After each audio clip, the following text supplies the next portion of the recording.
ಆತ್ಮೀಯರೇ ನಮಸ್ಕಾರ. ನಾನು ಮಂಜುನಾಥ್ ಮಿರ್ಲೆ. ಧರ್ಮಿಷ್ಠ ಈ ಚಿತ್ರವು ಇದೇ ತಿಂಗಳು 20ನೇ ತಾರೀಕು ಶುಕ್ರವಾರ ನಿಮ್ಮ ಹತ್ತಿರದ ಚಿತ್ರಮಂದಿರದಲ್ಲಿ ಬಿಡುಗಡೆಯಾಗುತ್ತದೆ. ಈ ಚಿತ್ರದ ನಿರ್ದೇಶಕರು ಡಾಕ್ಟರ್ ಎಚ್.ಬಿ. ಪುಟ್ಟಸ್ವಾಮಿಯವರು. ಈ ಹಿಂದೆ ತ್ರಿಭುಜ ಚಿತ್ರವನ್ನು ನಿರ್ದೇಶನ ಮಾಡಿ ನಿರ್ಮಾಣ ಮಾಡಿದವರು.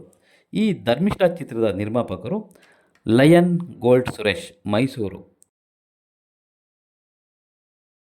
ಇವರು ಸಮಾಜ ಸೇವಕರು, ನಟರು, ಅಪಾರ ಅಭಿಮಾನಿ ಬಳಗವನ್ನು ಹೊಂದಿರುವುದರ ಜೊತೆಗೆ ನೊಂದವರಿಗೆ ಸಹಾಯ ಮಾಡುತ್ತಾ ಕನ್ನಡ ಪರ ಜನಪರ ಕೆಲಸಗಳಲ್ಲಿ ತೊಡಗಿಸಿಕೊಂಡು ಈಗ ಧರ್ಮಿಷ್ಠ ಚಿತ್ರವನ್ನು ನಿರ್ಮಿಸಿ ಪ್ರಚಾರ ಕಾರ್ಯದಲ್ಲಿ ಸಕ್ರಿಯರಾಗಿದ್ದಾರೆ. ಈ ಚಿತ್ರದಲ್ಲಿ ಜೂನಿಯರ್ ರಾಜ್ಕುಮಾರ್ ಹಾಗೂ ಇನ್ನಿತರ ಹೊಸ ಕಲಾವಿದರು ಕೂಡ ಅಭಿನಯಿಸಿದ್ದಾರೆ. ಈ ಧರ್ಮಿಷ್ಠ ಚಿತ್ರವನ್ನು ಕರ್ನಾಟಕದ ಜನತೆ ನೋಡಿ ಆಶೀರ್ವಾದ ಮಾಡಿ ಚಿತ್ರತಂಡವನ್ನು ಬೆಂಬಲಿಸೋಣ.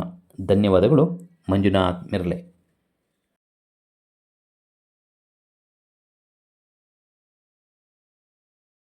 ಎಲ್ಲರಿಗೂ ನಮಸ್ಕಾರ.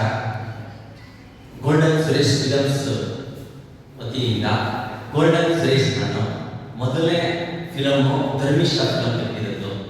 ನಿಮ್ಮ ಸಹಕಾರ ಎಲ್ಲ ಇದೆ ಅಂದ್ಕೊಂಡು ನಾನು ಒಂದು ಖುಷಿಯಿಂದ ಒಂದು ಫಿಲಮ್ ತೆಗೆದಿದ್ದೀನಿ. ಇದು ಮೊದಲನೇ ಫಿಲಮು. ಈ ಫಿಲಮ್ಗೆ ನಮ್ಮ ಪುಟ್ಟಸ್ವಾಮಿಯವರು ಡೈರೆಕ್ಟರ್ ಆಗಿ ಒಳ್ಳೆ ಕತೆ ಬಂದು ತುಂಬ ಚೆನ್ನಾಗಿ ಕತೆ ಬಂದಿದೆ. ಎಲ್ಲ ಹೊಸಬ್ರಿಗೆ ಹಾಕೊಂಡು ಇದರಲ್ಲಿ ಎಲ್ಲ ಅವಕಾಶ ಕೊಟ್ಟಿದ್ದೆ. ಈ ತಿಂಗಳು 20ನೇ ತಾರೀಕಿಗೆ ಎಲ್ಲ ಥಿಯೇಟರ್ಗೂ ಫಿಲಮು ರಿಲೀಸ್ ಆಗ್ತಾ ಇದೆ. ದಯವಿಟ್ಟು ಎಲ್ಲರೂ ಬಂದು ಈ ಫಿಲಮ್ ನೋಡಬೇಕು, ಥಿಯೇಟರ್ಗೆ ಬಂದು ನೋಡಿ ಅಂತ ನಾನು ಹೇಳೋಕ್ಕೆ ಇಷ್ಟಪಡ್ತೀನಿ. ಅವತ್ತು ಶುಕ್ರವಾರ ಒಳ್ಳೆ ದಿನ.